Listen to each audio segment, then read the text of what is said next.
part of the act as a kid. All me and my brothers were. And then when my parents got divorced, my dad raised me and my brothers, and we became the act, my dad and I. So I've been singing in honky-tonks and bars since I was a little kid. My favorite place to sing as a kid was in biker bars, because they were actually the most protective. They were very, very familial, very paternal, very protective of me. And I have bizarre and fond memories of, obviously I'm underage, so if the cops got called, I had to hide in the bathroom. And the biker men would send in their women to keep me company. And the only place to sit in this one biker bar was it was a long, skinny restroom, and the only place to sit were on the toilets. So we opened up all the bathroom stalls, and we'd sit on the toilets. And, there were stalls, so I couldn't see them except for in the mirror. And I sat there with my good posture and my little button-up shirt, my long blonde hair, and these biker women would be like in various states of undress with acid-wash jeans and leather on, and they'd be like, "You sing really great, kid." Me and my old man, we're finally gonna get hitched, the son of a bitch. Anyway, you wanna sing at our wedding? And I'd be like, well, my father handles all of the bookings for our act, but I'm sure we would love to sing at your and your old man's wedding. I moved out when I was 15, and amazingly, when I was 16, I got a full scholarship to attend a really fancy art school. It was a high school. And so I got to Michigan, and I didn't realize that for spring break, you had to leave. And I was too broke to get off campus. And so I was so amazed how down here in the lower 48, that's what we call outside in Alaska, that the states are so close together, and that like in an hour you can be in a whole new state. So I thought, well, I'll hobo across the country and I'll hitchhike through Mexico. So that was my genius plan for getting off campus. My dad's a character, he taught me how to improvise and make up lyrics on the spot, and how to do shows without writing set lists and stuff. And I remember the first time he came to New York, I wasn't famous yet, but I got to be Dorothy in The Wizard of Oz, and it was an all-star cast. It was Roger Daltrey from The Who, and Jackson Browne, and Natalie Cole. And it was a really cool all-star cast, and then they were like, and Jewel as Dorothy, and everybody went, huh?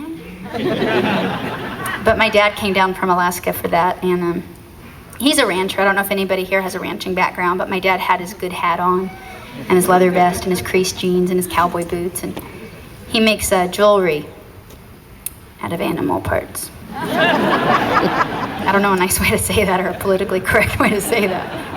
He makes jewelry out of like polished horse hooves and wolf claws and eagle bone and things.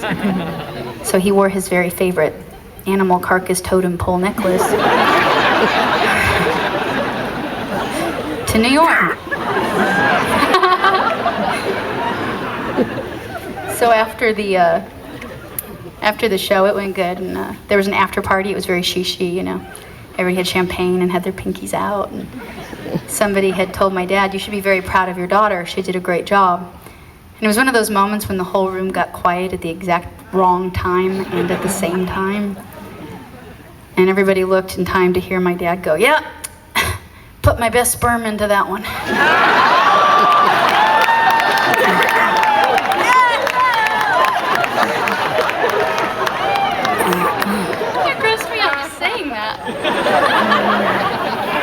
You gotta be proud of your parents. What are you gonna do?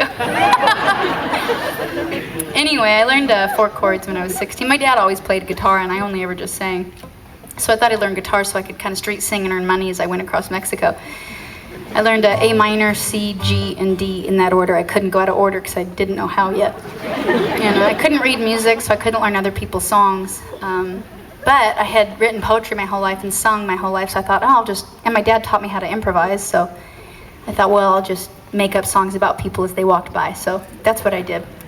My first stop was in Chicago, and I was amazed at what a big city it was, and I'd look in the skyscraper buildings and make up stories about what I thought was going on between the boss and the coworker. And it took me about 3 days to hobo down to San Diego, and then I crossed the border there, and I hitchhiked from Tijuana to Cabo San Lucas. And then I took a ferry to the mainland side of Mexico and took trains and hoboed all through there, and then back to Cabo, and then I hitchhiked back up to Tijuana without being murdered, so it was like a total success. So bitchin'. And then I just hoboed back across the country and made it back to school in time. And I just kept adding lyrics to this one song. And I didn't know how to even change chords for the chorus, so I just changed the melody and kept the chords the same, hoping nobody would notice. And then, amazingly, when I was 18, I got discovered. And this first song that I ever wrote became my first single, which was bizarre. I didn't think anything like that would happen to me. Actually, there's a guy here tonight named John Sykes, and he was the first guy to put me on VH1, which went a long way in helping my career. It was pretty brave because the biggest acts then were like Nirvana and Soundgarden, and my little hippie ass came along, and I was like, we'll save your soul, brothers.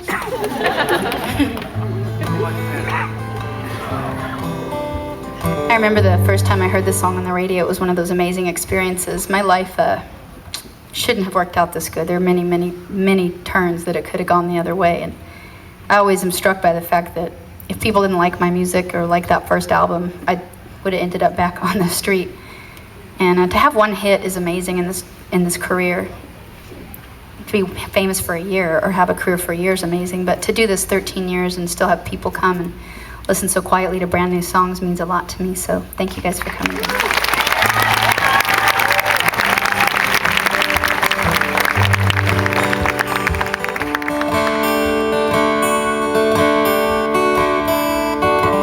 People living their lives for you on TV, say they're better than you, and you agree. She says, hold my calls from behind those cold brick walls. Says, come here, boy, there's nothing for free. Another burger, another hot dog, send praise. You wish them well, hope your health don't go to hell. Well, another doctor's bill, a lawyer's bill, another cute, cheap thrill. You know you love him if you put him in your will. But who will save your soul when it comes to the flower? And who will save your soul after all those lies that you told, boy? And who will save your soul if you won't save your own?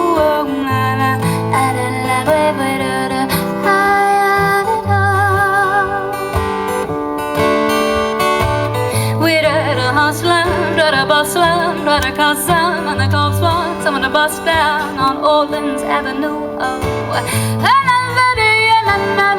and the warring and the tower went up where the homeless had their homes.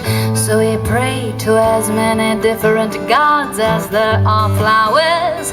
But we call religion our friend. We're so worried about saving our souls, afraid that God will take his toll, that we forget to begin.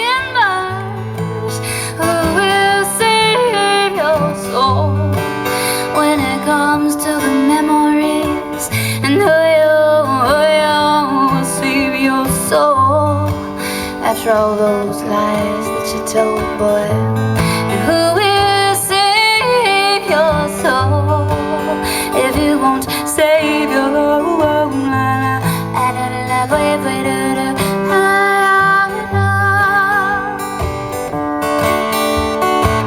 Now some are walking, some are talking, some are stalking that kill. Got social security, but that will not pay your bills. There's addictions to feed, and there are mouths to pay. See, bargain with the devil, say you're okay today. Say that you love them, take their money and run. Say it's been swell, sweetheart, but it was just one of those things, those strings, those flings, those strings, those flings, those strings, the flames, the flames, the flames.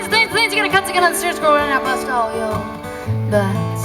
Who will save your soul when it comes to the baby? And who will save your soul after all those lies that you told, boy? And who will save your soul if you won't save your own?